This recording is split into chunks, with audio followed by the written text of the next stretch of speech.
नमस्कार, आप देख रहे हैं जनता टीवी। मैं हूं आपके साथ अमन त्रिपाठी। खबरों के सिलसिले में वक्त है एक बड़ी खबर का। बड़ी खबर, बड़ी जानकारी वर्ल्ड कप को लेकर सामने। आपको बता दें, भारत ने बांग्लादेश को 7 विकेट से हरा दिया है। विराट कोहली ने इस दौरान 48वां शतक जड़ा है। वर्ल्ड कप में भारत की लगातार चौथी जीत है। 41वें ओवर में भारत ने 261 रनों का लक्ष्य पूरा किया है। बड़ी खबर, बड़ी जानकारी वर्ल्ड कप को लेकर। भारत ने बांग्लादेश को 7 विकेट से मात दी है। विराट कोहली ने इस दौरान 48वां शतक जड़ा है। वहीं वर्ल्ड कप में भारत की लगातार चौथी जीत है। इस वक्त की ये बड़ी खबर आपको बता रहे हैं। 41वें ओवर में भारत ने 261 रनों का लक्ष्य पूरा किया है। कोहली का शतक हो गया। बांग्लादेश हार गया तो नहीं प्रॉब्लम होगा। इंडिया अच्छा टीम है, बिग टीम है। हम हमारा टीम जो 257 रन प्लस करेगा, हम अच्छा खुशी हो गया। हार गया जीत गया तो मैच में तो 2 टीम जीतने ही का। एक टीम जीते, एक टीम हारेगा। किंतु इंडिया के साथ में पाकिस्तान वर्ल्ड कप में इंडिया के साथ में 151 रन में ऑल आउट होगा। मेरा टीम ऑल आउट नहीं होगा।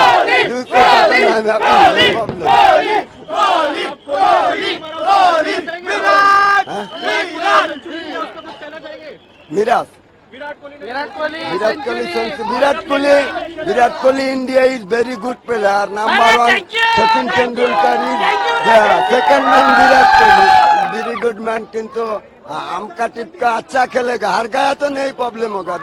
257 रन करेगा, हम हैप्पी हो गया। नेक्स्ट मैच साउथ अफ्रीका हार देगा तो बांग्लादेश जीत गया इंशाल्लाह। बहुत ज्यादा इंडिया में ही आना चाहिए।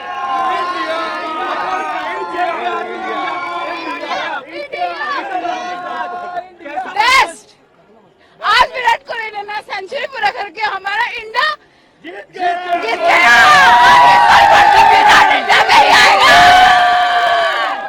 आज हम लोग मुंबई से देखने आए और हम लोगों को लगा सेंचुरी आज रोहित या फिर विराट मारेंगे, लेकिन आज विराट ने दिमाग से सेंचुरी मारा। दिमाग से मैच था। विराट कोहली जिंदाबाद। सेंचुरी के लिए शुभकामनाएं। जीतना तो हमें ही था, तो बात और क्या करेंगे। सेंचुरी हुआ आज विराट कोहली का, क्या कहेंगे उसको लेकर? बहुत अच्छा किया और आगे भी करना चाहिए। वर्ल्ड कप भी आना ही चाहिए। वर्ल्ड कप आना ही चाहिए। आएगा। बुलेटिन में आगे बढ़ेंगे, रुक करेंगे 2 मिनट में 10 बड़ी खबरों का। यूएई के दौरे से लौटे सीएम धामी। दुबई में करोड़ों का एमओयू किया साइन। दिसंबर में प्रदेश में होने वाली जीआईएस को लेकर जारी है तैयारियां। छात्र छात्राओं को सीएम धामी का तोहफा। भोजन भत्ते में की दोगुनी बढ़ोतरी। 150 रुपए प्रतिदिन की धनराशि को मिली मंजूरी। पूर्व सीएम हरीश रावत के बाद कानपुर विधायक उमेश कुमार ने सरकार पर कसा तंज। कहा, किसानों के प्रति सरकार लापरवाह। किसानों को नहीं मिल रहा उचित मुआवजा। राज्यपाल लेफ्टिनेंट जनरल गुरमीत सिंह से भगत सिंह कोश्यारी की मुलाकात। विभिन्न विषयों पर हुई चर्चा। देहरादून में मंत्री गणेश जोशी ने ली पीडब्ल्यूडी अधिकारियों की बैठक। मसूरी की सड़कों को लेकर हुई चर्चा। कहा, सभी सड़कों का निर्माण कार्य होगा पूरा। शारदीय नवरात्रियों के दौरान टपकेश्वर मंदिर की वैष्णो देवी गुफा में विशेष पूजा। बड़ी संख्या में पहुंच रहे श्रद्धालु मां का ले रहे आशीर्वाद। देवप्रयाग में दुर्घटनाग्रस्त ट्रक में लगी भीषण आग। रेलवे परियोजना का सामान लेकर देवप्रयाग जा रहा था ट्रक। खाई में गिरने से हुआ हादसा। रुड़की के मंगलोर में भूमाफिया कर रहे अवैध प्लाटिंग। विकास प्राधिकरण के उपाध्यक्ष ने दिया कड़ी कार्रवाई का आश्वासन। कहा, मामले में सभी विभागों संयुक्त बैठक में लेंगे फैसला। हरिद्वार में बिजली बिलों में सरकार की फर्जी छूट। बिजली की भारी कटौती के बावजूद बिलों में हुई बढ़ोतरी। लोगों में रोष का माहौल। विचाराधीन अधिवक्ता चैंबरों को लेकर लोगों में आक्रोश। तहसील कार्यालय पर किया हंगामा। 2 पक्षों के बीच बनी टकराव की स्थिति।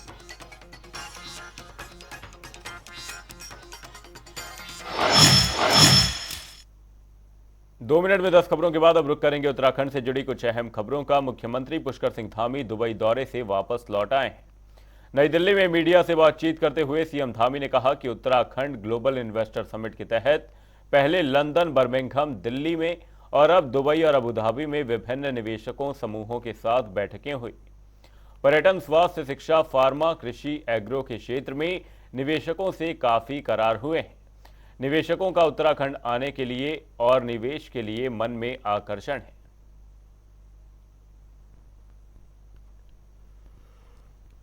देखिए, ये ग्लोबल इन्वेस्टर समिट जो हमने करने का और इसका सम्मेलन देहरादून में आयोजित करने का काम आगे बढ़ाया है, उसके तहत पहले हम लोग लंदन में और लंदन, बर्मिंघम और दिल्ली में और अभी दुबई और आबू धाबी में पिछले 3 दिनों से लगातार विभिन्न निवेशक समूह से मिले हैं। इसमें पर्यटन के क्षेत्र में, स्वास्थ्य के क्षेत्र में, शिक्षा के क्षेत्र में और बहुत सारे कृषि, एग्रो, इन सभी फार्मा के क्षेत्र में बहुत सारे निवेशकों से हमारे करार भी हुए हैं और बहुत से बात भी हुई है। सभी से बात करने के बाद एक बात जो हम लोगों को कहीं ना कहीं उत्साह प्रदान करती है कि हमारा काम बहुत तेज़ी से आगे बढ़ रहा है।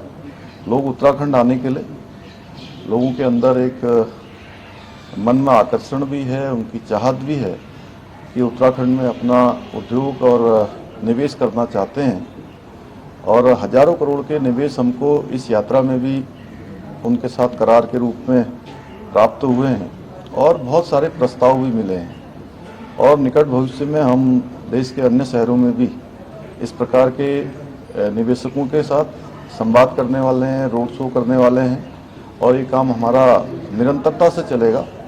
हमारा इस बार पूरा ध्यान, पूरा फोकस है कि हम जब तक हमारा ये सम्मेलन आयोजित होगा 8 और 9 दिसंबर को, उससे पहले जो करार हैं उन सभी को धरातल पर उतारें, उसकी ग्राउंडिंग करें और उसको लेकर हम लगातार आगे बढ़ रहे हैं।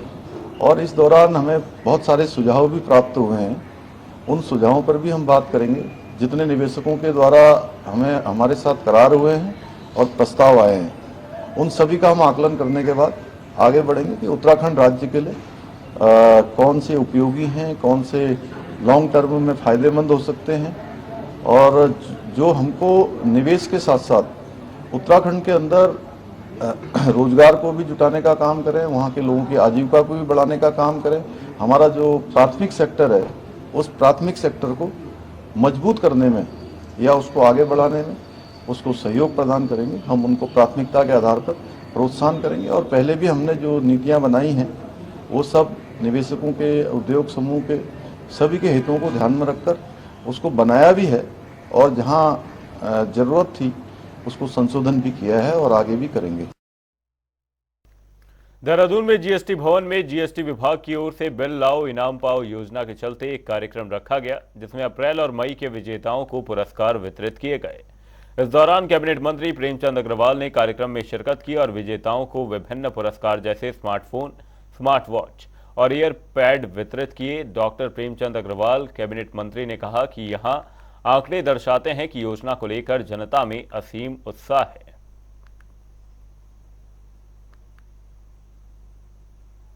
देखिए, जिस प्रकार से माननीय धामी जी के नेतृत्व में, उनके मार्गदर्शन में बिल लाओ इनाम पाओ स्कीम हमने लॉन्च की थी और जिस प्रकार से हमें उपभोक्ताओं से बहुत अच्छा रिस्पांस मिल रहा है और मैं कह सकता हूं कि पूरे उत्तराखंड में इसके लिए, चाहे वो पहाड़ का एरिया हो या प्लेन का एरिया हो, सभी उपभोक्ता इसके लिए बहुत जागरूक भी हैं और बिल अपलोड कर रहे हैं। मैं कह सकता हूं कि अगस्त तक अभी तक 47,134 उपभोक्ता रजिस्टर्ड हुए और 2,10,382 जो बिल हैं वो अभी तक अपलोड किए गए हैं, यानी कि अगस्त 23 तक के। और इनका जो बिलों का मूल्य है वो 42 करोड़ 60 लाख रुपए है। तो ये उनकी उपभोक्ता की जागरूकता दर्शाती है, हमारे विभाग की मेहनत इसमें छिपी है। और जिस प्रकार से लगातार हम लोग प्रयास कर रहे हैं कि हमारा राजस्व बढ़े, लोगों को जो एक मन में भाव रहता है कि जो भी उपभोक्ता कहीं से कोई सामान खरीदे तो वो बिल जरूर ले, ये उसका हेतु है। उत्तराखंड में होने जा रहे इन्वेस्टर समिट को लेकर प्रदेश सरकार लगातार काम कर रही है। इसी क्रम में मुख्यमंत्री पुष्कर सिंह धामी पिछले दिनों लंदन के दौरे पर थे और इस समय मुख्यमंत्री पुष्कर सिंह धामी दुबई में बड़े उद्योगपतियों से मुलाकात कर वापस लौट आए हैं। उत्तराखंड में उद्योग लगाने के लिए निमंत्रण भी दिया गया। इसके साथ ही प्रदेश में आगामी दिनों में लोकसभा चुनाव को देखते हुए भाजपा ने अपनी तैयारी को अमली जामा पहनाना शुरू कर दिया है। इस दौरान पूर्व राज्य मंत्री वीरेंद्र सिंह बिष्ट ने इन तमाम मुद्दों को लेकर जनता टीवी से खास बातचीत की। उन्होंने क्या कुछ कहा वो सुनिए। हमारे साथ मौजूद हैं पूर्व राज्य मंत्री वीरेंद्र बिष्ट जी, उनसे तमाम विषयों पर चर्चा करेंगे। सर, स्वागत है जनता टीवी में। पहली बात तो ये है कि सर, मुख्यमंत्री जी अभी दुबई के दौरे पे गए हैं, किस तरीके से देख रहे हैं, कितना इन्वेस्ट लाने की जो तमाम चर्चाएं चल रही हैं, कितना हो सकता है? देखिए, उत्तराखंड राज्य प्रगति के लगातार निरंतर आगे बढ़ रहा है और अपने राज्य के यशस्वी मुख्यमंत्री पुष्कर सिंह धामी जी के द्वारा लगातार सार्थक प्रयास किए जा रहे हैं। दिसंबर माह में जो ग्लोबल इन्वेस्टर समिट होना है, उसके लिए मुख्यमंत्री जी लगातार दौरे कर रहे हैं, सेमिनार वर्कशॉप कर रहे हैं, रोड शो कर रहे हैं। अभी उन्होंने दिल्ली में भी रोड शो किया था, ब्रिटेन और इंग्लैंड गए थे और अभी सऊदी अरब होके आए हैं। सऊदी में भी उनका ज़बरदस्त स्वागत भी हुआ और वहाँ जो लोगों ने एमओयू साइन किए हैं वो निश्चित रूप से एक बहुत ही बड़ा जो है एक बल्क सामने आया है। 15,475 करोड़ का एमओयू अकेले सऊदी में जो है वहाँ साइन हुआ है। इसी तरीके से टोटल अभी तक के जो एमओयू साइन हुए हैं वो 55,000 से अधिक हो गए हैं। तो ये मुख्यमंत्री जी के कार्य करने की जो पद्धति है, उनकी कार्यकुशलता है और उन्होंने उत्तराखंड के नौजवानों को, बेरोजगारों को जो रोजगार देने का संकल्प लिया है कि उनको रोजगार मिले, यहाँ का औद्योगिक विकास बढ़े और राज्य में पर्यटन बढ़े, उद्योग बढ़े, यहाँ के तमाम जो शिक्षा विभाग है, दूसरे विभाग हैं, उनमें निवेश बढ़े, उसके लिए जो ये प्रयास किया गया, ये ऐतिहासिक प्रयास है और इसके नतीजे भविष्य में दिखाई देंगे। और हमें लगता है कि आने वाले समय में उत्तराखंड राज्य अन्य राज्यों के लिए मार्गदर्शन के रूप में स्थापित होगा। सर, दूसरा ये है कि कांग्रेस लगातार दलित चेहरों की बात करती है और जाति गणना की बात करती है, इसको आप किस तरीके से देख रहे हैं? क्या इसका उत्तराखंड को नुकसान पहुंच सकता है, बीजेपी को नुकसान पहुंच सकता है? देखिए, कांग्रेस पार्टी तो हमेशा जातिगत राजनीति की बात करती है। कांग्रेस ने जो 55-60 साल देश में राज किया, हमेशा जाति के नारे से राजनीतिक प्रारंभ करी और उसी पर उनकी राजनीति समाप्त हुई है। हमने कहा सबका साथ, सबका विकास और सबके सहयोग से हम आगे बढ़ने वाले। हमने देश को प्रथम माना है कि देश हमारे लिए सर्वश्रेष्ठ है और उत्तराखंड राज्य के लोगों में भी देश प्रेम अगाध रूप से लोगों के अंदर भरा हुआ है। यहाँ के लोग जो है सेना में हैं, सेना के परिवारों के लोग हैं, तो देश प्रेम यहाँ सबसे महत्वपूर्ण है। जहाँ देश प्रेम होगा तो राष्ट्रीयता सबसे प्रमुख होगी। भारतीय जनता पार्टी ने कभी जातिगत राजनीति नहीं करी है, हमने सबको साथ लेकर आगे बढ़ने की बात करी है। और उत्तराखंड राज्य का भी जो यहाँ भौगोलिक परिदृश्य है, यहाँ के लोगों का आपस में जो व्यवहार है, वो एक दूसरे के प्रति सम्मान का व्यवहार है, सबको साथ लेकर चलने का व्यवहार है। कांग्रेस डरती है, कांग्रेस के पास कोई मुद्दा नहीं है, चुनाव लड़ने के लिए कोई उनके पास राष्ट्रीय मुद्दे नहीं है, इसलिए वो तुष्टीकरण की राजनीति करती है, इसलिए जातिगत मुद्दे लाकर जातिगत राजनीति पर बात कर रही है, उससे उनको नुकसान होगा। अच्छा, दूसरी बात यह है कि संघ की नजरें भी हैं, लोकसभा चुनाव भी नजदीक आ गए हैं, कितने तैयार बीजेपी लग रही है और क्या कुछ तैयारी आगे के लिए की जा रही है? भारतीय जनता पार्टी लगातार अपने संगठन को आगे बढ़ाने में, लोकप्रिय बनाने के लिए काम करती है। हमारे यहाँ संपर्क और प्रवास लगातार निरंतर चलता रहता है।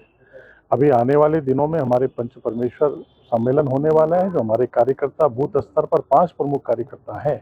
बूथ का अध्यक्ष है, महिला मोर्चा की बूथ की अध्यक्षा है, युवा मोर्चा का बूथ का अध्यक्ष है, हमारा बूथ का सचिव है BLA2, इनको लेकर हमने पंच परमेश्वर कहा है। ये हमारे लिए महत्वपूर्ण है, हम इनके स्थापित करते हैं, इनको हम सम्मान देने का काम करते हैं। जहाँ तक संघ का प्रश्न है, संघ हमारा मातृ संगठन है और वो निश्चित रूप से समय समय पर मार्गदर्शन देता है, सुझाव देता है। संघ का काम अपना है, समाज सेवा का काम है और भारतीय जनता पार्टी राजनीतिक रूप से आगे बढ़ने वाला दल है। हम निरंतर राजनीतिक प्रयासों से आगे बढ़ते हैं और सकारात्मक राजनीति करते हैं। तो हमारे साथ मौजूद थे पूर्व राज्य मंत्री वीरेंद्र बिष्ट जी, जिनका साफ तौर पर कहना था कि लोकसभा चुनाव को लेकर बीजेपी पूरी तरीके से तैयार है और आगामी लोकसभा चुनाव में बीजेपी फिर से सत्ता में काबिज होगी। वीडियो जर्नलिस्ट अनूप भट्ट के साथ नवीन शुक्ला, जनता टीवी, देहरादून। उत्तराखंड में पिछले विधानसभा चुनाव के बाद कांग्रेस की कार्यप्रणाली से नाराज होकर प्रदेश प्रवक्ता कमलेश रमन आम आदमी पार्टी में शामिल हो गई थी। वहीं कमलेश रमन ने लोकसभा में इंडिया गठबंधन के साथ चुनाव लड़ने की रणनीति पर कहा कि शीर्ष नेतृत्व के फैसले के ऊपर उत्तराखंड आप चुनाव लड़ेगी। वहीं आगे सुनिए किस वजह से कमलेश रमन ने कांग्रेस पार्टी को अलविदा कहा। देखिए ये बातचीत। लोकसभा चुनाव को देखते हुए उत्तराखंड की भी सरगर्मी तेज हो चुकी है। भाजपा जो लोकसभा चुनाव की तैयारियों में जुट चुकी है, वहीं कांग्रेस के द्वारा भी तैयारियां की जा रही है। लेकिन उत्तराखंड में लोकसभा चुनाव को देखते हुए आम आदमी पार्टी अभी भी स्थूल पड़ी हुई है। उसके द्वारा धरातल पर अभी भी लोकसभा चुनाव के लिए कोई काम नहीं किया जा रहा है। तो इसी मुद्दे पर हमारे साथ बातचीत करने के लिए आम आदमी पार्टी के प्रवक्ता कमलेश रमन मौजूद हैं। तो मैम, सबसे पहले तो मेरा आपसे प्रश्न है कि आम आदमी पार्टी उत्तराखंड लोकसभा चुनाव को लेकर क्या तैयारी कर रही है? देखिए, ऐसा नहीं है कि आने वाले लोकसभा के चुनाव में आम आदमी पार्टी अपना पार्टिसिपेशन नहीं करेगी। बिल्कुल करेगी 2024 के चुनाव में, और उत्तराखंड में नहीं करेगी बल्कि पूरे देश के अंदर करेगी कहीं ना कहीं।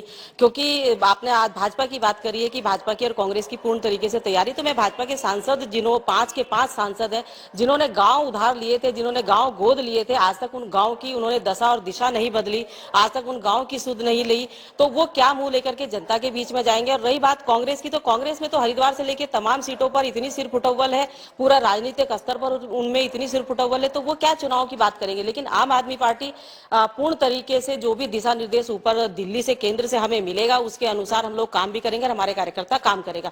इंडिया की तरफ से अगर चुनाव लड़ने की बात होगी तो भी कार्यकर्ता काम करेगा, और इंडिपेंडेंट अगर पार्टी अपना कैंडिडेट उतारेगी तो उसके लिए भी कार्यकर्ता तैयार है। आपको क्या लग रहा है कि आम आदमी पार्टी इस बार कितनी अपनी जमीन तलाश सकेगी उत्तराखंड में? चूंकि विधानसभा के भी चुनाव को देखा गया, अब लोकसभा का चुनाव है, आपको क्या लग रहा है? बिल्कुल, देखिए 2022 के चुनाव में आम आदमी पार्टी को वाकई ही बहुत कम वोट उत्तराखंड में मिला। जनता ने हमें एक्सेप्ट नहीं किया, वो हमारे शिरोधारी है, स्वागत करते हैं, धन्यवाद भी करते हैं जनता का। लेकिन 3 से 4% जो उन्होंने दिया आम आदमी पार्टी को, क्योंकि आम आदमी पार्टी तो अभी एक नई पार्टी है, 2010 से 2023 13 साल की पार्टी, और इतना ग्रोथ वो पूरे देश के अंदर कर चुकी है। तो मुझे लगता है कि आने वाले समय में जनता समझेगी, क्योंकि दिल्ली का जो मॉडल है और पंजाब का जो मॉडल है, शिक्षा, स्वास्थ्य, इन सारी चीजों को लेकर और सफाई को लेकर के, तमाम चीजों को लेकर के उत्तराखंड भी इस चीज को जाहिर देखेगा, क्योंकि उनके बच्चों को स्वास्थ्य अच्छा चाहिए, शिक्षा अच्छी चाहिए। तो जाहिर सी बात है कि 2027 में जब विधानसभा का चुनाव होगा तो वो आम आदमी पार्टी का चयन करेगी। मैम, उत्तराखंड में जातिगत जनगणना को लेकर आम आदमी पार्टी कह रही है कि जातिगत जनगणना कराया जाना चाहिए, लेकिन यदि बात की जाए जहां पर आम आदमी पार्टी की सरकार है, दिल्ली, हरियाणा, वहां कहीं भी जातिगत जनगणना नहीं हुआ। केजरीवाल कहते हैं वहां पर विकास का मॉडल काम किया। तो क्या यहाँ पर केजरीवाल का विकास का मॉडल काम नहीं करेगा, जो आम आदमी पार्टी लगातार जातिगत जनगणना की ओर जोड़ कर रही है?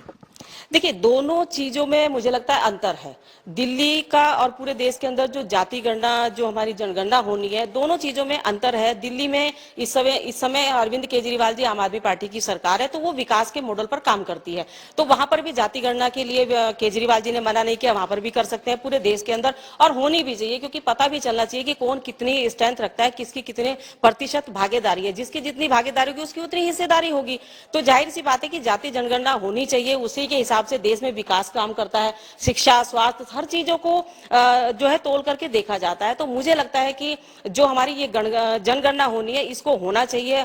दिल्ली और पंजाब का जो विकास मॉडल है, जाहिर सी बात है कि जब हम अच्छा काम करेंगे, अच्छी शिक्षा और अच्छा स्वास्थ्य देंगे, तो उत्तराखंड के अंदर भी और पूरे देश के अंदर भी जाति जनगणना के हिसाब से विकास का मॉडल भी तैयार होगा और काम के हिसाब से भी होगा। मेरा अंतिम प्रश्न है आपसे कि इंडिया गठबंधन के अंतर्गत जैसे देश में ये पूरा गठबंधन हुआ, क्या उत्तराखंड में भी आम आदमी पार्टी इंडिया गठबंधन के अंतर्गत चुनाव लड़ेगी? क्या जहां पर कांग्रेस के प्रत्याशी खड़े होंगे, उम्मीदवार खड़े होंगे, वहां पर आम आदमी पार्टी अपने उम्मीदवार को खड़ा नहीं करेगी?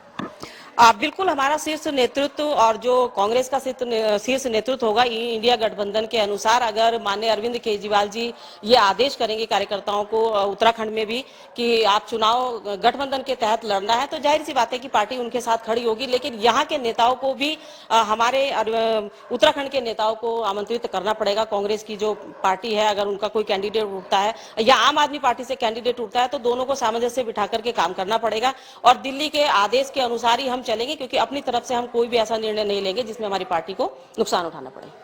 तो हमारे साथ ही तेज तर्रार प्रवक्ता आम आदमी पार्टी के कमलेश रमन, इन्होंने स्पष्ट रूप से कहा कि लोकसभा चुनाव जो होगा, इसमें आम आदमी पार्टी भी जरूर जीतेगी। और बात रही इंडिया गठबंधन की, तो केजरीवाल का जैसा दिशा निर्देश होगा उसी दिशा निर्देश पर आम आदमी पार्टी उत्तराखंड की काम करेगी। साथ ही साथ महिला आरक्षण पर भी इन्होंने कहा कि महिला आरक्षण के बिल को पारित करने में भाजपा भी शिथिलता दिखा रही है और कांग्रेस भी इस पर सजगता से काम नहीं कर रही थी। कैमरा पर्सन रोहित के साथ मैं यशराज आनंद, जनता टीवी, देहरादून।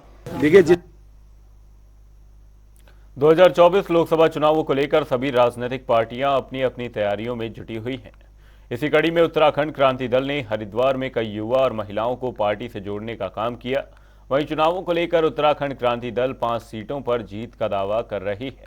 उत्तराखंड क्रांति दल के केंद्रीय व्यापार प्रकोष्ठ के अध्यक्ष सुमित अरोड़ा ने कहा कि चुनाव में उत्तराखंड क्रांति दल नए मुद्दों को लेकर जनता के बीच जाने का काम करेगी।